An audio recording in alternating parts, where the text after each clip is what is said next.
Good morning, everybody. Welcome back to another episode of the Hockey Talk with TG podcast. I'm Ty Glenn. Hopefully you guys are having a great Friday. Lots to discuss on here, so make sure you stay tuned in until the episode is over with. Of course, as you see, if you're watching this on YouTube, I'm rocking the Minnesota State of Hockey sweater. So just sweater I got. Went to Minnesota and stuff. But anyway, we are going to go ahead and get started into the news. So Joonas Korpisalo, he made 21 saves in the Bruins 1-0 shutout win over Utah Hockey Club. Obviously, this was Joe Sacco's first win as the Bruins head coach. I probably should have put that in quotes. And I probably should have put it in quotes because he was kind of already there when Jim Montgomery was there. Obviously, I think at the time when Jim Montgomery was there, he was the assistant head coach of the Boston Bruins. But, of course, Tuesday, the Bruins fired their head coach, Jim Montgomery, and they promoted Joe Sacco to the Bruins head coach. So he got his first win. And, of course, it was a shutout win for the Boston Bruins, and they moved to 9-3 of the season. They ended their three-game losing streak right there. Like I said, this was the game-winning goal for Elias Lindholm, which, of course, came on the power play, which we didn't expect the Bruins to score on the power play in this one. And I say we didn't expect it because the Bruins' power play is last in the league. Their power play percentage is last in the league with 11.9%, which, of course, rounds to 12% right there. So, obviously, it's been tough for this Bruins power play heading into this game. And it kind of seemed predictable at the moment. Like, it seemed predictable because we know they're not going to score. They had a rough power play. The power play unit is not generating. So, we thought it was just going to be another game where they didn't score in the power play. But they ended breaking that power play goalless drought right there for Joonas Korpisalo. This is his second shutout of the season and his sixth of his career. And for Utah Hockey Club, Carl Vermelka, he made 30 saves for Utah Hockey Club, which, of course, has lost 3 straight games now. 0-3-0 during the span, 7-9-3 of the season. But Utah is back in action Saturday as they head to the Steel City to take on the Pittsburgh Penguins at 6 o'clock p.m. Central Time, while the Bruins head to Detroit to take on the Red Wings Saturday at 6 o'clock p.m. Central Time. So it'll be an original 6 showdown right there in Motortown and in the Steel City. We got the Utah Hockey Club playing Sidney Crosby and the Pittsburgh Penguins. Speaking of the Detroit Red Wings, I know I kind of mentioned them. They did win last night against the New York Islanders. Lucas Raymond scoring the game-winning goal in the third period right there, and the Red Wings take this 2-1 victory at home. Of course, Lucas Raymond has scored with 52 seconds left in the third period, and this came 3 minutes and 54 seconds after Jonathan Berggren tied the game in the third period with 4 minutes and 46 remaining. And the Red Wings improved to 8-9-2 of the season, so they end their 3-game losing streak right there. Alex Lynn, spectacular in this game. He made 22 saves for the Detroit Red Wings.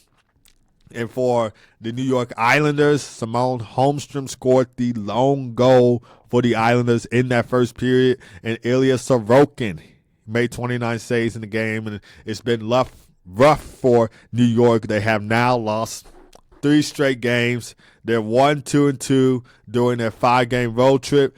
They're 0-2-1 during their 3-game losing streak. 7-8-5 of the season. So they end their road trip 1-2-2, 7-8-5 of the season. So they look to get back up to 500 with a win tomorrow against the St. Louis Blues. They start their 3-game homestand against them tomorrow at 6:30 p.m. Central Time, and they will be playing the Detroit Red Wings again, this time at their home barn, UBS Arena, for the final meet of the season Monday at 6:30 p.m. Central Time. Obviously, the Red Wings won the first 2 meets. Of course, the first meet was on Frozen Frenzy Day when Patrick Kane had scored that lone goal for the Red Wings, and I believe Alex Lynn was in net that game, and he had a shutout in that game against the Islanders. And, of course, Alex Lynn was in net in yesterday's game against the Islanders. He won 2-1. And we'll see if the Red Wings coach Derek Lamonde, hopefully I pronounced his last name right, we'll see if he puts him in net in Monday's game against the Islanders as they head to UBS Arena for the final meet of the season, take on the Islanders. And for the Red Wings, like I mentioned already, they play the Boston Bruins Saturday at 6 o'clock p.m. Central Time. So, all right, moving on to the Capitals and Avalanche. Of course, the Capitals are without Alex Ovechkin. They lose in this game 2-1 to the Colorado Avalanche. So the Avalanche answer back with a win because the Capitals did beat them in their home barn this season. And the Avalanche come to the nation's capital, Washington, D.C., to take on the Capitals. They beat them in their home barn. And Miles Wood had the game-winning goal in that game in the third period. Avs have been on fire of late. They won 5 of their past 6 games, and they improved to 11-9-0 of the season. Mikko Rantanen, he also scored for Colorado in this win, while Alexander Georgiev made 28 saves after missing the last 2 games with a upper body injury. For the Capitals, of course, like I mentioned there, without Alex Ovechkin, Pierre-Luc Dubois scored for Washington, while Logan Thompson made 25 saves for the Capitals, and they had their 5-game point streak ended. They were 4-0-1 during that 5-game point streak. They're 13-5-1 of the season. However, the Capitals are back in action Saturday against the New Jersey Devils at 6 o'clock p.m. Central Time, while the Avalanche continue their 4-game road trip in Florida against the Panthers Saturday at 5 o'clock p.m. Central Time. And speaking of the Capitals, and speaking about Alex Ovechkin, so we just heard yesterday that he will be out 4 to 6 weeks with a lower body injury. And of course, Tuesday they said he will be out week to week. We heard yesterday that he'll be out 4 to 6 weeks. He's tied with Sam Reinhart and Leon Draisaitl with 15 goals in the NHL. Of course, that is the most goals scored this season. And, of course, he was injured on a leg-to-leg collision with Utah Hockey Club forward Jack McBain 5 minutes to 30 seconds into the third period, and the Capitals 6-2 win over Utah on Monday. Of course, this will be the longest of Ovi's career that he'll be out. Of course, the previous one was when he missed 6 games because of a upper body injury from November 4th to November 14th of 2009. He's 27 goals away from passing Wayne Gretzky on the NHL all-time goal-scoring list. So, obviously, this is a huge loss to the Capitals without their leading goal scorer and their best player and their captain. Obviously, all hockey fans want to see Ovi break the record, and obviously this will be a pause on it. So it's going to be a tough game. Next tough games for the Capitals without their leading goal scorer and best player, Alex Ovechkin. He became the oldest player in NHL history to reach 15 goals in the season. And this is what Spencer Carberry had to say on Ovechkin's injury following the Capitals' 2-1 loss to the Avs. So he said, it's an unfortunate injury anytime you lose your captain.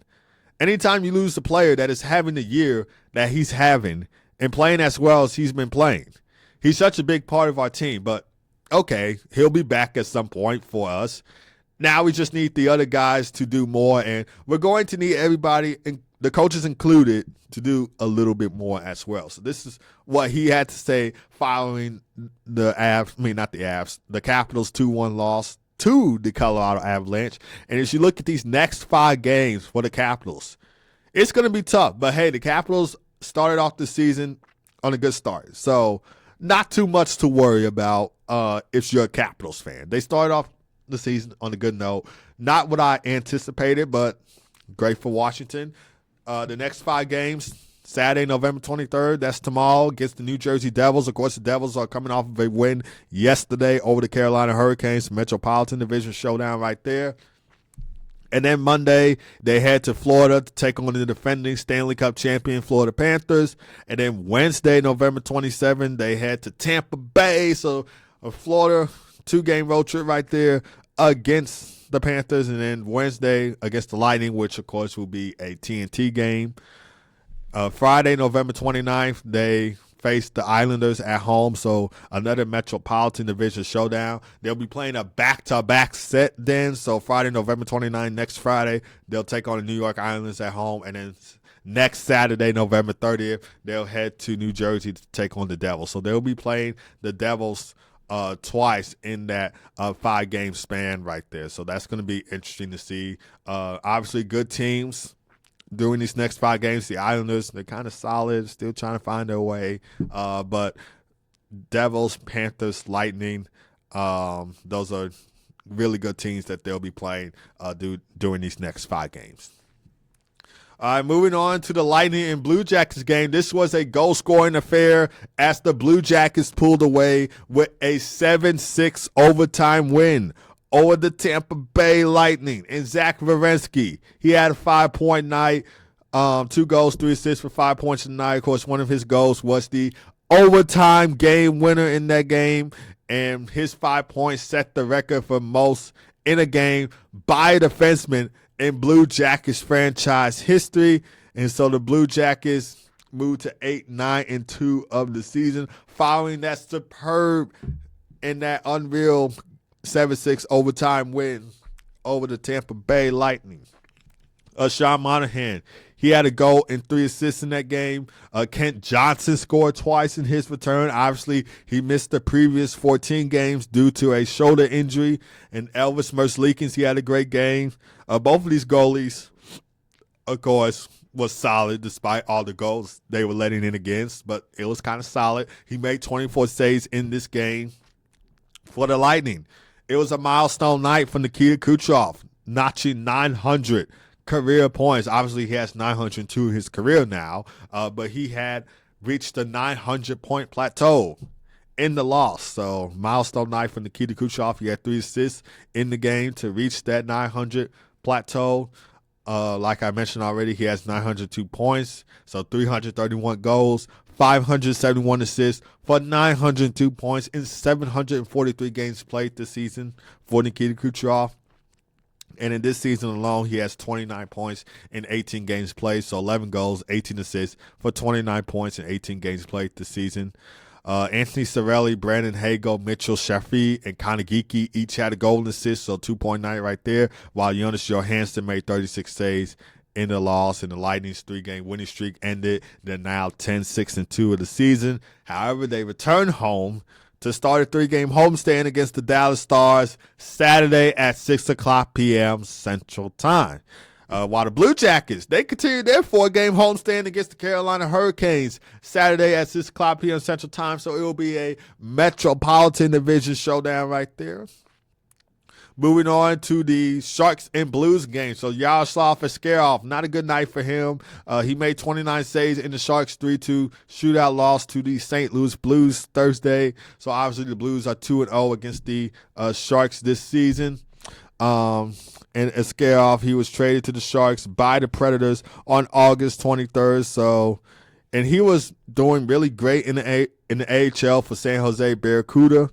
And the Sharks, they have 1 win in their past 6 games. They're 1-2-3 during that span, 6-11-5 of the season. And obviously, 11 seconds into that game, Askarov let in a goal. So obviously, he turned the puck over, and Nathan Walker was right by the net for wide open net, tap in. So not a good start 11 seconds into your NHL debut, and not a good start overall, giving his first NHL loss right there. Alexander Wenberg scored twice for the Sharks. He's had the game-time goal in the third period with 9 seconds remaining. And Mikhail Granlund and Macklin Celebrini each had 2 assists for the Sharks. Fun fact, Macklin Celebrini did make his NHL debut against the St. Louis Blues, where he had 1 goal and 1 assist. And he doesn't come up with a goal here, just 2 assists in the game. For the Blues side, Nathan Walker and Jordan Kyrou scored for the Blues. Jordan Kyrou obviously ending that long game goalless drought right there. Jake Neighbors scored the lone shootout goal in the win, while Jordan Bennington made 22 saves in this game, and he actually tied Mike Lute with his 151st win in his 296th career NHL game. And the Blues, they started a 3-game road trip Saturday as they head to Long Island to take on the Islanders Saturday at 6:30 p.m. Central Time, while the Sharks return home to begin a 4-game homestand against the Buffalo Sabres Saturday at 7 o'clock p.m. Central Time. All right, now we're going to preview the Blackhawks and Flyers. So obviously this will be on NHL Network tomorrow. If you guys don't have like ESPN Plus, it will air on NHL Network as part of the NHL Network showcase game. So that'll be tomorrow. Connor Bedard versus Matvei Michkov It's going to be fun to watch. And these two players were drafted in the same draft class, so they were both drafted in the 2023 NHL Draft. And the Blackhawks, they're coming off of a 3-1 win against the defending Stanley Cup champion Florida Panthers, ending their 3-game losing streak right there. Obviously, I didn't think we can get a win over the Florida Panthers, but a win is a win. We actually got 2 wins against teams that I didn't think we would get a win at. Florida Panthers being one of them, and then the Minnesota Wild being another one. Because the Minnesota Wild, first game of the season against the Wild, I thought the Wild were going to win against the Blackhawks, considering that they have been winning consecutive games against the Blackhawks repeatedly and have been dominating against Chicago. And then the Blackhawks come up with that overtime win in that game. So, obviously, 2 great wins right there against 2 great teams. For the Flyers side, they have now lost 2 straight games during their homestand, and they're struggling to find that offensive rhythm after their 4-1 loss to the Carolina Hurricanes. Storylines for this game: Connor Bedard currently on an 11-game goalless drought, which is the longest of his NHL career, so he's looking to break that goalless drought in tomorrow's game against Philly. Still a great player nonetheless. Obviously, he finished his first season last year with 61 points, winning the Calder Trophy, so he's going to be one of the league's top best young stars right there. For Matvei Michkov, he's looking to win a Calder Trophy himself, being a candidate for the Calder Trophy this season. His playmaking ability and hockey IQ have been really helpful for some of the games for the Philadelphia Flyers, despite the struggles that they're having. Key players to watch: Connor Bedard leads the Blackhawks in assists and points, 12 assists, 15 points right there, and that's going to be critical for Chicago's offense, and of course breaking his goalless drought right there. Ryan Donato, he leads the Blackhawks in goals with 8, so he provides that secondary scoring support. For the Philadelphia Flyers, like I said, Matvei Michkov looking to have himself a great rookie campaign this season and drive that Philadelphia Flyers offense. Travis Konechny leads the way for the Flyers in goals with 11, assists with 12, and points with 23. Goaltending matchup, we did see Peter Mrazek get the start in the last game for the Blackhawks against the Philadelphia Flyers. So Luke Richardson might go with Arvid Soderblom in net for tomorrow. For the Flyers, Ivan Fedotov, that tall Russian goaltender, he got the start in the Flyers' last game against the Hurricanes, so we could see John Tortorella get the start. I'm sorry, that didn't make no sense. I'm sorry, that did not make no sense. I'm sorry, guys, that did not make no sense at all. But we could see Samuel Ersson get the start in tomorrow's game against the Chicago Blackhawks. Since Ivan Fedotov got the start in last game, we could see Samuel Ersson get the start in tomorrow's game against the Blackhawks. But excuse me for my last statement, because that did not make no sense at all. But Arvid Soderblom, he is 1-4-1 this season with a 2.36 goals against average and a .926 save percentage. For Samuel Ersson, he is 3-4-1 with a 2.36 goals against average and a .902 save percentage. So not bad stats. I might be wrong with Samuel Ersson's stats, but we'll see if John Tortorella starts Samuel Ersson in tomorrow's game. Blackhawks, they are averaging 2.3 goals per game, and the Flyers, on the other hand, are averaging 2.7 goals per game. So both teams' offense will need to generate some scoring chances. Obviously, I've been saying this off air for the Chicago Blackhawks because that's what we seem to lack. But for the Philadelphia Flyers side, it's going to be rough. It was a rough game last outing. I believe that they'll get a win over the Blackhawks tomorrow because I'm a Blackhawks fan myself. And watching the Blackhawks, they win one and then they lose the next few. So that's what I've been seeing from the Chicago Blackhawks. They win a few games and then they lose the next few games. Okay, so Samuel Ersson's stats, I have it pulled up here on my phone. He's 5-2-2 with a 2.70 goals against average and a .902 save percentage. He's had one shutout this season as well. So obviously really great stats for Samuel Ersson. So he might get the start in tomorrow's afternoon game against the Chicago Blackhawks. And, of course, both teams are 7th in their division, and they look forward to get a win. Obviously, the Flyers looking to break that losing streak. Blackhawks looking to build on momentum with a win over the Panthers, their last outing. Of course, game time is tomorrow, November 23rd. Saturday, November 23rd at 12 o'clock p.m. Central Time, 1 o'clock p.m. Eastern Time, 10 o'clock a.m. Pacific Time. This will air on NHL Network as part of the NHL Network Showcase game. It is you guys have ESPN Plus and out-of-network cable. This will air on Chicago Sports Network and NBC Sports Philadelphia. I'm kind of missing NBC Sports Chicago as a Chicago sports fan. I kind of miss it, and I believe that was just a great network. Obviously, we got Chicago Sports Network now, and we got the Bulls, Blackhawks, and White Sox game airing on Chicago Sports Network. But the Bulls are in action today against the Milwaukee Bucks at 7 o'clock p.m. Central Time. So, of course, I'll be watching that game. As for the White Sox, I'm hoping for another season because obviously this season was terrible for the White Sox. I believe they were 40-121 this season.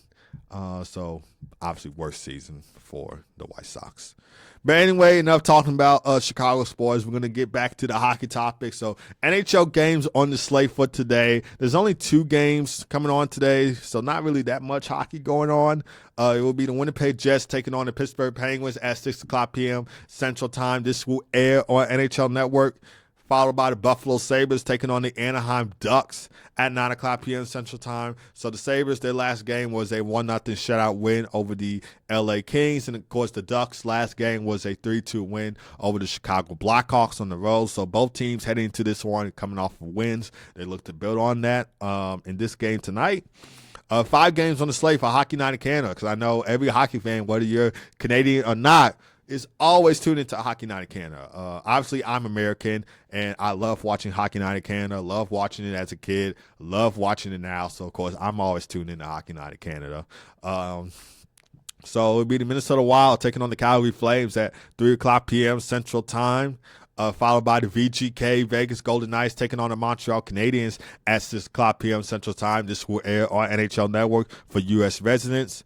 Vancouver Canucks taking on the Ottawa Senators at 6 o'clock p.m. Central Time, followed by the Winnipeg Jets taking on the Nashville Predators at 6 o'clock p.m. Central Time. And then the last game of the night to wrap up the Hockey Night in Canada slate will be the New York Rangers taking on the Edmonton Oilers at 9 o'clock p.m. Central Time. All right, guys, so that is going to do it for this episode of the Hockey Talk with TG podcast. So thank you guys for tuning in as always. Just a couple things to know before I end the show. Wednesday I will not be here to do the show, so there's no episode on Wednesday. Friday, there's no episode on Friday as well, so next Friday will not be an episode. Wednesday will not be an episode. Monday, we will be back in the studio doing an episode, but I just wanted to let you guys know Wednesday, of course, I won't be doing an episode. Next Friday will possibly be no episode as well. Thursday, obviously, is Thanksgiving, so be Thanksgiving break right there. So Monday, we'll be in the studio to do the show. Wednesday, I will not be doing the show. And then next Friday, possibly will not be doing the show either. So just wanted to let you guys know. Hopefully, you guys have a great rest of your day. God first, as always. Be blessed. Lots of hockey coming up this weekend, so make sure you tune in. 15 games on the slate for tomorrow. Obviously, a slow start for today because there's obviously 2 games on the slate for today, but lots of hockey being played tomorrow, so make sure you tune in. And I'll see you guys Monday for another episode of the Hockey Talk with TG podcast. Obviously, like I said, Wednesday and Friday will be no episodes right there. So, yeah. And as always, take care.